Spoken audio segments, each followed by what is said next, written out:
Greetings, beloved family. We are energized. We are in love with you and all of your planet Earth. You are rising magnificently. And we are with you every step of the way on your journey.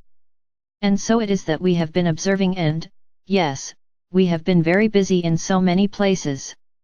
You have heard the voice explaining a bit about how our behind-the-scenes activities are sometimes even overlapping each other, so as to create a disturbance in one area, which is certainly not intended, but nevertheless is just a result of so much going on. And then you have added to this the energies which are more and more powerful, and you might be saying, oh, how can this be? It just is. You see, planet Earth is accepting more and more of these, let's say, transforming energies, uplifting energies, high-dimensional energies. And so it is that more and more are actually coming in and are being felt, because you see everyone, and I do mean all kingdom members of all the kingdoms, are receiving these energies and broadcasting them. So there is that much more for each individual to be aware of in the atmosphere. And so it is that we have what has been sometimes described as a culmination of these incoming energies arriving on a particular date soon to come on your calendars. Well, we will emphasize that the more you ask for, the more you get. And so it is not that the energies are suddenly going to stop coming in. That is not the case. But what we are saying is that this is a time of so many different events occurring, with the equinox and the upcoming lunar eclipse and the holy day just mentioned by our beloved masters, and so on, and there are added energies that are arrived at, or shall I say perceived and noted and received by the very fact of some rather groundbreaking events that are occurring, for instance at your United Nations and within the various countries. Because, you see, as individuals receive these energies and broadcast them, they circulate throughout the community and the countries and, of course, through the world and the universe beyond. Well, what it is doing is mobilizing people. Yes, mobilizing. I'm not talking about armies of war, I'm talking about peace armies. The peaceful warriors are mobilizing, and they are joining in so many wondrous ways that it is truly miracle upon miracle as we observe what humanity is doing. There are absolutely no places anywhere which are not being affected by this, and no kingdom members of any kingdom. Of course, humanity has to lead the way. Why? Because it is humanity which has set itself up to be the ruler of all the other kingdoms in charge, and to have literally the life or death power or control over all the other kingdoms of planet Earth. Or so humanity believes. And that has been, shall we say, the energizing factor in a lot of the things that humanity has done simply because they could. And it is not a judgment, it is not a blame, it is not for anyone to feel guilty about, it's just been the way of life, the programs, if you will, that have been followed. And so now, as humanity wakes up and says, wait a minute. We've got to change. You have literally all the kingdoms joining together, below, on and above planet Earth, if you want to speak of dimensional levels coming in to join, to partner with humanity, because humanity has led the way in its consciousness and said, that's it. We're changing directions. We're opening to know ourselves. And when you know yourselves, beloved ones, that is when you understand that you each have the empowerment to call forth the changes. And so, naturally, these energies are coming in, and they are going to continue to come in to support and aid you every step of the way and in every direction that you could possibly imagine. Everything from the food you eat and the water you drink, the way that you care for and nurture all fellow humans and all of the other kingdom members, and the way that you perceive the world around you. And if you add to that the fact that you are going to be perceiving from the higher dimensional perspective where you already are, and this is going to increase more and more and more. Woo, doesn't it just want to make you dance and sing and be full of joy because you've done it? It's all done. In the higher dimensional levels, when you come up to that perspective, you can see for yourselves, it's done. There's no going back. There's no reneging on the promises that you made to yourselves. You're keeping your promises. The big promise, of course, is your homecoming. And what does that mean? It means coming into your total residence in the higher dimensional light of love. You're already there in part, and often at night, well, every night really, in your sleep you leave your body and you go there. You confer with your guides, you perform your missions. Some of you come in on your own ships as members of the Ashtar command.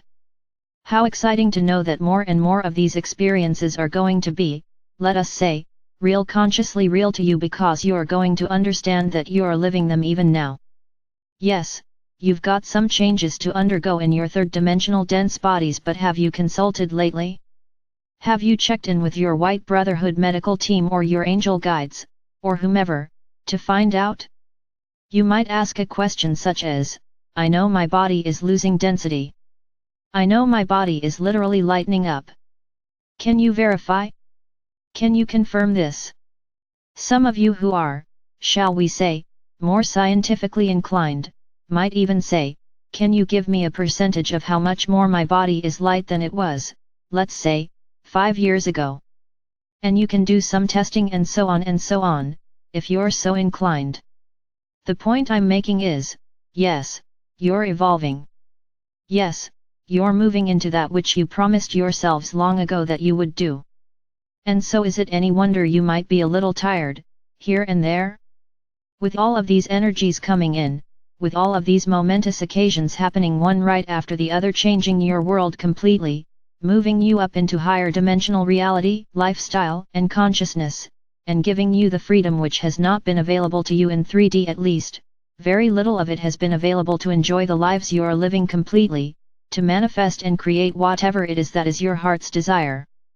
You can honestly require whatever it is that you have been desiring, and trust and know that so long as it adheres to the golden rule, it shall be. So be it.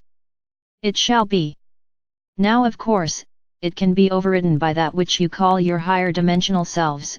It's always wise to get into a consultation, a conference, a meditation. Sananda calls it a communion within the totality of yourself, and chart your course according to what you learn. You have free will. You don't have to do it, but it's a good idea. It's a good, shall we say, it's like a compass. It's like using a compass on your paths to your ascensions. The more you use your compass to assist in guiding you, the more true your paths will be. The fewer detours you will take, the fewer roadblocks you will find along the way. Now, you are moving into, by virtue of these energies coming in, these momentous occasions upon your calendars, all that is happening in the great world around you, and all of the work that you are doing within your own sacred selves. You are finding that there are a lot fewer roadblocks, glitches, and detours. You are finding that it is easier to commune, or you are finding that you give a thought, you put a thought out, and it comes back to you. That's a good reason to be careful about what you think. It's not just what you say, it's not just what you do, it's what you think. Now, be not concerned. All you need to do is focus upon thinking love, unconditional, high-dimensional love.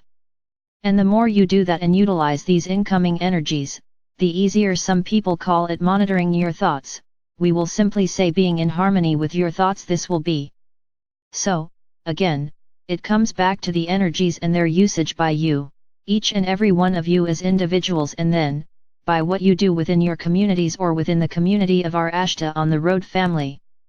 Make no mistake, beloved ones, those of you who are here, as we say, live on this call, and those who come and join in with the recording, are being asked to do missions of help, support, and let's face it, upliftment for all the world, and by so doing, to your solar system and the universe beyond.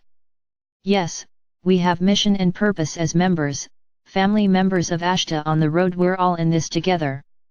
You, as individuals, you as the totality of this beautiful family, and we, of the Ashtar command, and by extension, all beings of love and light in the universe, because we're all connected.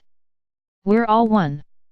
And that, beloved ones, is how we are together, partnering, accomplishing and getting this mission done.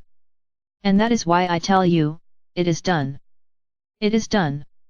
There might be some additional chaos to come in your world, and that, again, is why we gather together and do our exercises, or meditations, together.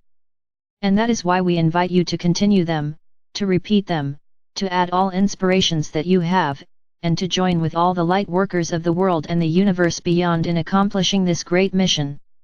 Though I assure you that from the higher dimensional perspective, it is seen that it is already done. So be it. And so it is. Salat.